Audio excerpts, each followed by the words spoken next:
and welcome back to the windy channel of motorcycle nonsense. And I want to talk about surprises. Do you like surprises? I do sometimes, especially when they have two wheels and are bright red. Yes, this week we're talking about, it's over there somewhere, the Ducati SuperSport 950S, the new one for 2021-2022. And it surprised me in many ways, not least because last week I had the Panigale V2 in, and yeah, they're not that far apart in price anymore, and I would have this, not the Panigale. I should probably hand in my motorcyclist hardcore card because this is a better bike on the road than the Panigale V2. Let's find out why.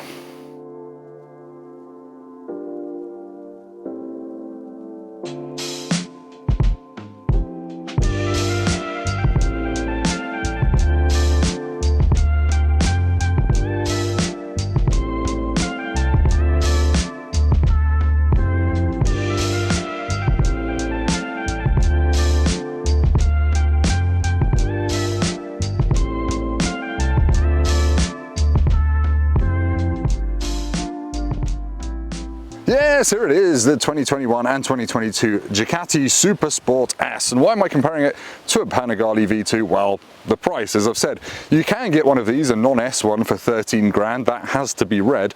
Or you can spend £14,500 and get one of these, the SuperSport 950S. And that S means you get Erlin suspension at both ends. If you get the non-S, you get Marzocchi fork and sack shock, like on the Panigale V2.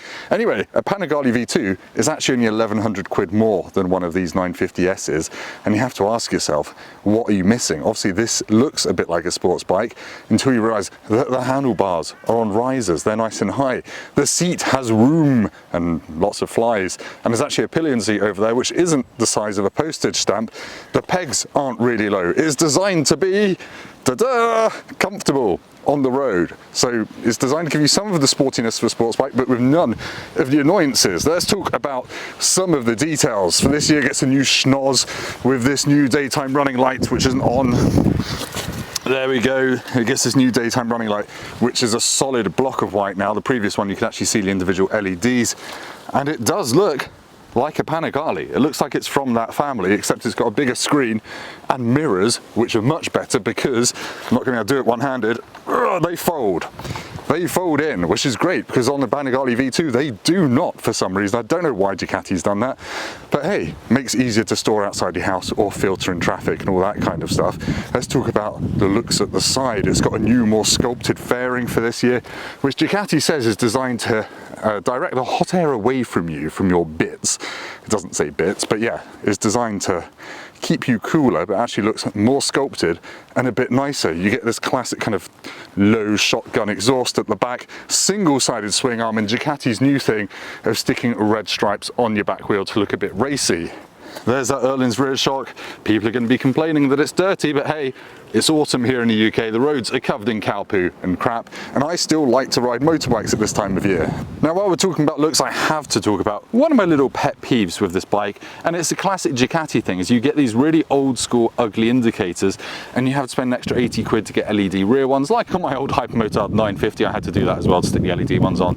And yeah, even with this big OEM tail unit, it's still getting mucky up there, as you can see. But yes, this seat is incredibly comfortable. We'll come back to talk about that on the riding bit.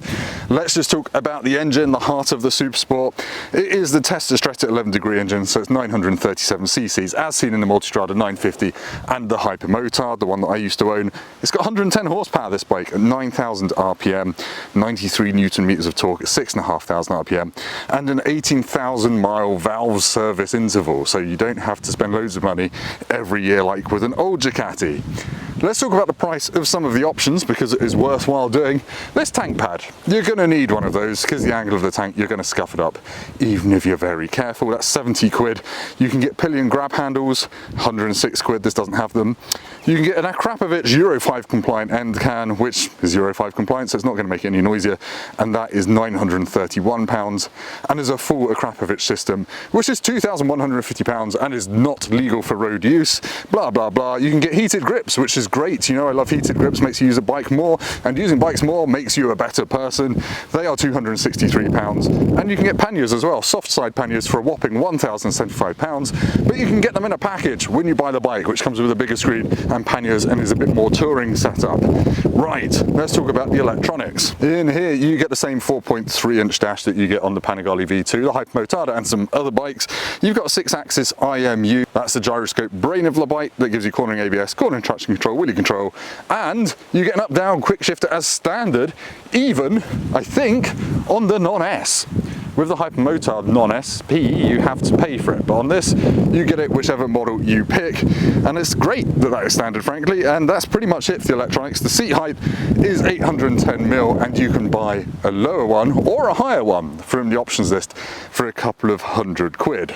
Did I say all of that fast enough? I'm not sure I did. Sorry, I haven't got much time because I want to go and ride it and show you why it's my most surprising bike of the year. And it's windy, which is horrible. Let's go. Right, let's go for a ride on the SuperSport 950S, then let's get the flies off the seat. I don't know what it is about this lay-by. It is full of the world's population of flies. But anyway, the first thing you notice when you swing a leg over the SuperSport 950S is just how comfortable it is. And I'm talking about everything. From the seat, it's really squishy, really wide, and it's just cosseting. It's nothing like the seat on a sports bike.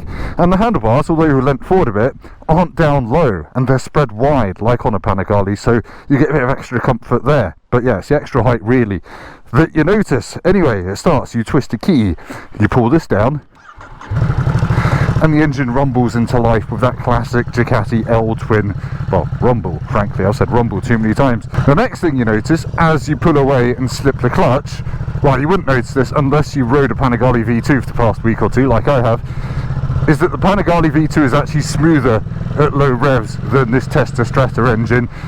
But once you're above 10-50 miles an hour, there's not much in it. But around town, at very slow speeds, the Panigale is actually the better engine. But anyway, what you then notice is I've got space for my knees. I'm 6'3", my knees fit into the cutout on the tank really nicely. The mirrors, the mirrors are a bit buzzy, but generally speaking, when you're at like 4,000 or 5,000 RPM on the road, they're alright, but low down they are a bit blurry and a little bit useless. But you know, there's a big vibrating V-twin. What are you gonna do? Right, now, are we on the third or fourth thing you notice? I can't really remember. But the next thing you notice is the suspension. Oh my goodness, the suspension. I don't know what the base one is like because I haven't ridden it, but the Erlins on this lives up to every bloody cliche in the book and makes me look very lazy because the damping is so good. It's kind of got this creaminess to it over bumps that is just really, really lovely. And I've taken this down some proper crap roads that would have had me probably crash a Panigale, and this has just soaked them up. Now, I'm not going to be riding especially quick today because the roads are a bit greasy around here, but I will get some twisty national speed limits and show you why I love riding it, because I went on a ride last Friday with a mate, and this thing in corners feels sublime and just soaks up all the bumps in the road, and the Panigale V2 would be kicking you out of the seat, bucking you off and being very exciting. But this, I could go faster on this, frankly, and yeah, that's going to be the theme of this once my GoPro has stopped rotating in the wind. Anyway, enough waffle, we'll get to some dual carriageway 70 limits and then some twisty roads, and we'll talk about this bike some more. Right, we're coming up to the dual carriageway of destiny, and we talk a little bit about the performance, but also the down blipper and the quick shifter on this bike, which are actually pretty good. It's a lot better than on the first generation Multistrada 950. Down can be a bit crunchy, but up is usually silky smooth once you're up in the revs. But yeah, let's go. I don't know if you can hear me because it feels like it's the windiest day I've ever experienced, but yes, this is not short of poke, and it's very easy to think, oh, 110, 113 horsepower is a lot less than the 150 horsepower of the Panigale V2, but the reality is this gets up to speed just as quickly, up to about 60-70 miles an hour. I think the two bikes are pretty much equal in performance. This has just got a lot more low down and mid-range shove. The Panigale V2 a lot more high-end to get the horsepower. Now, let's talk about wind protection. You can probably guess I'm getting a lot on my head, but I am tall. If I tuck down behind the screen, then I'm quite protected there. But really, I'm comfortable because I'm leant forward, because my elbows are bent, a bit like on a sports bike. The weight of my chest is kind of taken up by the wind, so I can do big distances with this in comfort. My knees aren't too bent, so I'm just really quite happy. I wish I had heated grips on this one, but I don't. But I've got my winter gloves on, and I just need to stop being a fanny, frankly. So yeah, this would be a good commuter bike because you can fold the mirrors in as well, and because it's sports bike-ish, but not as hardcore riding position as a sports bike. Do you get me? Now the brakes on this bike are the same Brembos that you get on the Hyper 950 SP, and they are really good. They are, I mean, they're all the brake you need. Bang the down blipper, and I've slowed down far too much. The tyres on this bike are Pirelli Diablo Rosso 3s, good road tyre. They heat up pretty quickly on the road. I did have a bit of a slide from the back the other day, but I was being a bit of a knob on cold tyres, but they are confidence inspiring, and they give you still that kind of same sport bike flickability that you come to expect. Right, let's do some corners. Yeah, this does feel amazing on its side. On the way into the corner, you've got enough suppleness in the suspension to work out how much you can trail brake, and if you hit a mid-corner bump, it's not going to spit you offline. It feels really planted and really cushy at the same time. It feels compliant, and I really think that's why I would pick this over the Panigale V2, because the suspension on this is just a little bit more relaxed, yet still supportive enough to really hoon it round corners. You're not nervous of it bumping offline or anything like that. Really rate the suspension on this, and I think most people that buy these are going to buy the S model. There we go, massive bump I didn't see till the last moment, and it felt oily and lovely. This is a lovely bike to ride quickly on the road. It's got loads of punch from that engine. It's got more than enough. This is definitely one of those bikes that you shouldn't be judging on paper on the spec sheet. If you're half interested, go and ride one. But anyway, I'm not doing a conclusion yet because I want to go and ride ein bisschen mehr schnell, as they say in some countries. Should point out you also get lovely pops and bangs from the standard exhaust, so don't go thinking you need to swap it immediately for the Krapovich.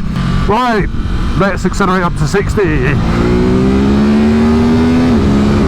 I'm in sport mode, no drama, no wheelies, just acceleration, and you click up through the quick shifter and it's really satisfying.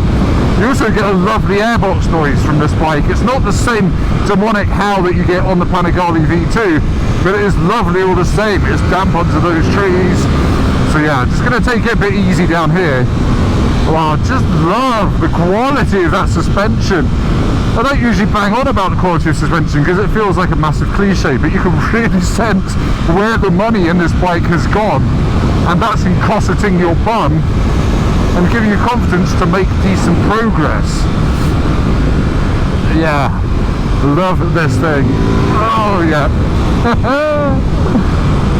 Also, you know you've got traction control, wheelie control, everything looking after you, so you can just concentrate on riding and having a good time. Don't go thinking that this bike is only for the beginners, because you can have so much fun on it no matter what your ability. And sure, on a track you're going to want the Panigale V2 and the extra power and the extra stiffness, but on the road this is just a sublime package. It's not intimidating, it's not scary, it's just, yeah, I mean, you could grow into this bike, and I think even if you've had big power sports bikes all your life, you wouldn't feel like you're getting shortchanged by buying one of these.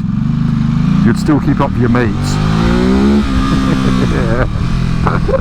yes you would. What a thing. So in conclusion, the Ducati SuperSport 950S is a really good bike for the road, and the biggest problem with it is probably your preconceptions of what it is, what it feels like, and what it says about you. If you're the sort of biker that feels the need to buy a sports bike because that's what your mates have, that's what you see on TV, and that's what you think makes you a proper biker, then you're not going to enjoy it, because it is a bit softer. But I think the best way of explaining it really is you get 98% of the joy of a sports bike, but with 95% less of the annoyances. I'm not bent over, I've not got birds in my bum crack, I'm just really happy, really comfortable. And isn't that what biking's about? It's not about showing off to your mates down the local pub, it's about getting out and actually riding the damn things. And like I say, if you're a superbike fanatic and you always got to have an actual sports bike and show off to your mates, then yeah, you're just going to look at the paper stats of this and be turned off. You're probably not even watching this video. But if you're more open-minded, if you're a modern person or a Renaissance person, go and give one a go, because it does remind you that sports bikes don't have to be that extreme, and the more comfortable they are and the more compliant they are, the more you can actually get out of them on the road, which is why I think this is already one of my favourite bikes of 2021. I don't know why I said alright then, it's nearly the end of 2021, as you can see by the leaves in my face. But anyway, hopefully this has been helpful. Let me know in the comments if you're looking at buying a Ducati SuperSport or any other bike, and I'll try and give you some hopefully useful life advice. Thank you for watching. If you've liked it, hit like. If you've hated it, hit like. Also subscribe and leave me a comment calling me gelato, because that's the only Italian word I can think of right now. Ice cream, and it's nearly November. That's why I've not lost the weight I needed to lose. Anyway, goodbye.